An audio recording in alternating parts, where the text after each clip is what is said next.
Hi, welcome to my channel where we question everything. Today's topic is still the Ukrainian war and the Kharkiv offensive. Today I come actually on a webpage where there was a podcast from Ryan Evans and Michael Kofman, and they were discussing basically on how the Kharkiv progressed and what successes were achieved by the Ukrainian army. Now, like I said many times, it's very difficult to assess a military situation and what the strategies and the planning was of the commanding officers who actually control the whole operations on both sides. And it seems to me that most of the information that Kofman used in his analysis was basically Western information and especially Ukrainian information. Now, that makes it very difficult to give you an objective analysis of what's really happening and what has happened. And it is a biased, one-sided version. Now, I don't profess that I know the other side as well, but I do read both sides of the information block. And but the purpose of this channel is not to really provide an analysis, but to question the narrative. And again, Kofman actually tried to state that the Kherson offensive was not a distraction, but was a real offensive. And the Kharkiv one was another one. Now, before we actually progress, I just want to define something and make something very clear. A counteroffensive is a counteroffensive to an offense. That means if, say, the Russians would have attacked forward, then the defending side would either have retreated, or, as the saying goes, the best defense is an offense, and they would have counterattacked. And the counterattack is called a counteroffensive. So none of these attacks by the Ukrainian army on Kherson or on Kharkiv are counteroffenses. They are offenses. The Ukrainian army decided to attack the positions of the Russian forces. And again, if I talk about the Russian forces, I mean the militia from the Donbass and the Russian support military assets. The bigger, as we all know, and as has been many times said in various blogs and various discussions, the bulk of the fighting is done on the side of the Russian forces by the Donbass militia. Those are the soldiers that actually do all the hard work. And then we have the Chechens, and then we have some other groupings. But those are not the bulk of the Russian forces. The Russian forces are in a support position. Now, Kharkov also said that most of the soldiers that were in the Kharkiv directions were the lower quality soldiers, the bottom of the barrel. No, they were a home guard or more a type of police. And what I understand is the Russian home guard is not the same as the Americans. They don't have real infantry type of defense capabilities. They were not trained for that. But at the end of the day, a soldier is a soldier, and if you've got a rifle and you've got an anti-tank weapon and you've got some mortars, and you're an infantry, and that is what an infantry is. And you go fight. Whether you are a home guard or whether you are infantry, normal infantry, that's it. You go fight. And you will kill your enemy, and some of you will be killed.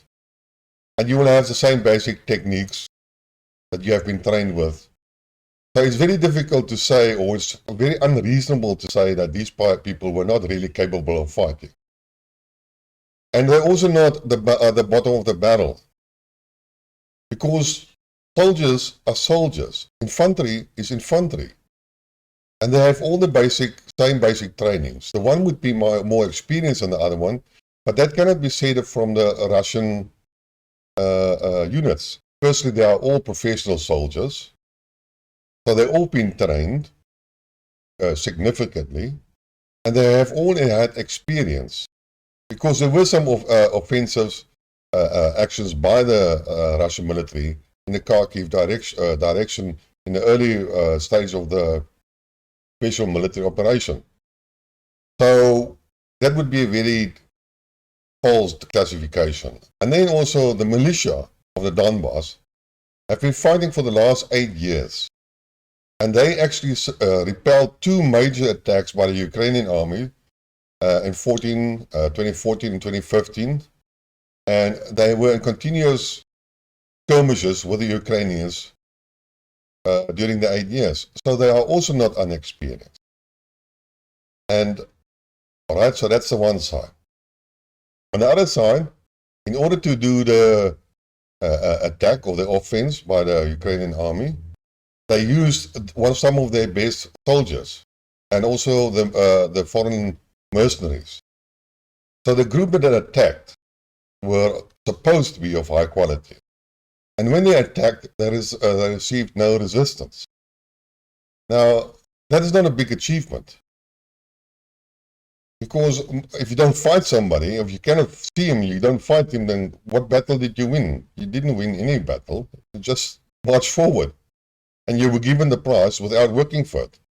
And that is what happened in the Kharkiv or Ukrainian offense stuff. In any case, so during this offensive, and like I spoke last time, the Russian forces are supposed to be a very high mobility type of force. Now Kofman tries to tell us that the Ukrainian army is also a high mobility force. But as far as I know is that the Ukrainian armies lack a seriously quantity of armor, personnel carriers, and artillery, because most of that stuff has been destroyed in the early phase of the special military operation. They have also lost on a daily basis a huge number of personnel who were killed or either were injured and so forth. Also, most of the equipment was used in the Kherson attack, and from reports that we heard, they lost a huge number of hardware. Hardware that cannot be easily replaced. And one has to consider that the type of armament that was provided by the West was firstly limited, and then it was very old stock. So this is not an advantage. And like I said in the video about Scott Ritter, this is not a game changer. It's a limited assistance from the West. Now, if you want to do a counter-offensive, or you want to execute an offense, then, like many guys said, you're going to have an advantage of 3-1. Yes, I know the Russian army didn't follow that rule, but warfare has changed. Technology plays a huge role, and like I said, you control the skies, you have 1/3 of the battle. And if you can counter the other ones with missiles, which is basically artillery combined with aviation, yes, it's a very funny description, but still, long-range pinprick accuracy type of missiles, those are, you can call it kamikaze type of drones or aircraft. Because that's what they do. Long distance, far behind enemy lines. They can hit any target that they want. So nothing is safe. So in any case, in order for the Ukrainians to do an offensive, they have to attack with numbers and numbers in hardware the Russian positions. And if they cannot do that, then that offense is futile, which has been proven multiple times in the Kherson arena. They have done, according to what I understand, about 3 attacks. And all 3 of them, they were defeated, and they had to return to their old positions. So, I'm sorry, it doesn't want to work. It's not going to work, whatever they do. And manpower is manpower. But manpower without hardware means nothing. Just a piece of meat running forward and being decimated. In any case, so we go back to the Kharkhiv and the podcast. And again, Mark Kofman tries to explain to us that yes, the Russians were caught off guard. There was a huge intelligence failure and all the nonsense that usually go with that. I cannot see that. There is no reason and no sign whatsoever that the Russians were not aware of what was happening.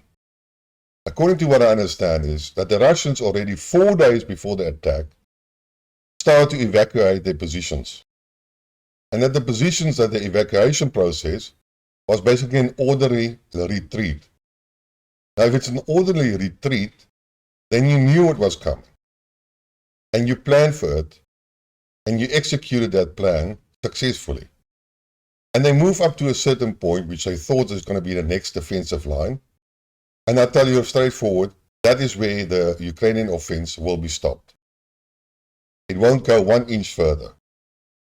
In the meantime, they will be pummeled by aircraft and artillery and long-range missiles, and they will be systematically destroyed.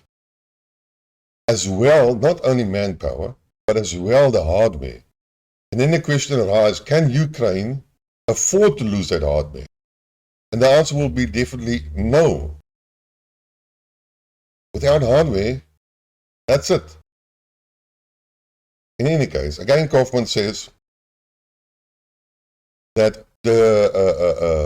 I don't know where he gets his information, but like I said, it's Western news sources and Western propaganda and Western Ukrainian telegram signals and so on and so forth. And we know that the misinformation from that side is enormous. Propaganda tools are, if I have to give them a score out of 10, I will give them 20. They really confuse the matter. So he argues that the Ukrainians advanced and they were successful and they were good quality, some of the best fighters or best trained. Now, I hate that concept because, like I said, infantry is infantry.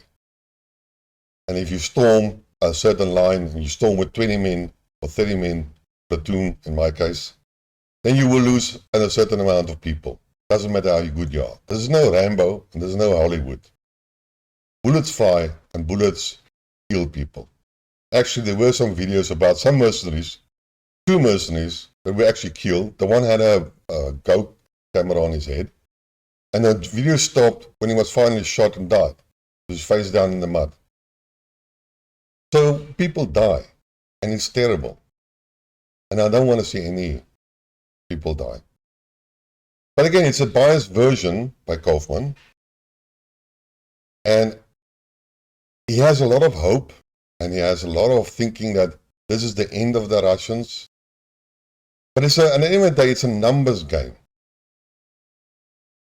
Numbers in artillery, numbers in hardware, tanks, APCs, aircrafts, air attacks, missile systems.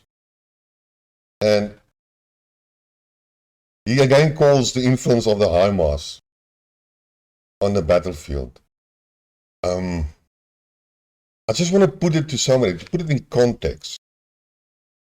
There were 16 HIMARS delivered. Only 16. How much damage can you do if you spread these 16 HIMARS over a 2,500 kilometer front? And if you want to attack the Kherson, which I believe has the most HIMARS, then those are the concentration of those. And we're not even talking about the HIMARS that the Russians claim to have destroyed, but I saw some pictures of that, so one has to believe some of it at least. But I don't see how they can become the so-called game changer again, or that they had such a big effect. As far as I understand is they shoot 80 kilometers, some of them 120 kilometers. But the Russians have similar systems. But nobody talks about the Russian systems that they have similar to the HIMARS, with the same distance, and even if they cannot shoot even further. So why is nobody talking about the Russian equivalent of the HIMARS? Because they are used. So people, stop talking about the HIMARS. Those are minor influences. And not long before, they will either run out of ammunition because the Russians are bombing the ammo depots, or they will destroy these HIMARS, each one on its own. That's just a fact that's going to be happening. So, please, Mike Kofman, please read the other side of the whole battle and what's going on, and become unbiased and more logical, and think before you really make an assessment. Because what you are really actually doing is, you are missing half the story. It's like I said, if the Ukrainians did an offensive and they attacked, then they lost men. Because that's what's happening in an offense. And if you lose men, you lose hardware. Because that's what's happening. It's a fact of battle. And if you lose hardware, how much do you have in the reserve? And can you afford to lose that hardware? So unless you have a total strategic operational advantage to the attack, then you might have asked. And if you had reserves and supply lines of new equipment that you just lost, yes, then you can have talked the talk that you are talking with. But you don't have that. Ukrainian doesn't have the resupply lines. The West cannot supply all the weapons that is being destroyed. They don't have the manufacturing capability. Yes, they might have, but it's going to take too long. And winter is coming. And if I think what the Russians are going to do, they're going to keep going in the winter. Winter is not going to stop them. And if you sometimes ask us why, in your own words, you talk about the strategic positions of Ilzium and Sverdonsk, or something like that, and the roads that go there, interconnecting roads, and interconnecting railways. So if winter comes, then those roads will still be used, because that you said is an advantage. And if that's an advantage, then it doesn't matter how much it snows. You can still drive your tanks all along the road. So, and naturally, and the most important thing that, well, we ask the question, is that in winter it is cold. But guess what? The Russians have infrared detectors and sensors. And they work the best when it's cold. Because you have to keep the sensors cold as well. And heat stands out like a big sore in a cold environment. So no more hiding in forests. Has anybody thought about that? So good luck if you want to support the Ukrainian. The war has been won a long time ago. The Russians, even if this Kharkhiv offensive goes into some major, I don't know, defeat of the Russians, there are another 900 professional soldiers, Russian soldiers, available to come into the void. The most modern Russian weapons haven't even been used. The biggest stockpiles of ammunition and missiles hasn't even been used. So why do you think that the Ukrainians have any chance of making it and making a victory out of this, or drive back the Russians? That would be seriously naive. I will leave it today. For today. If you like the discussion video, press the like button. If you want to listen more, subscribe to the channel. It only takes a second. And until next time, cheers.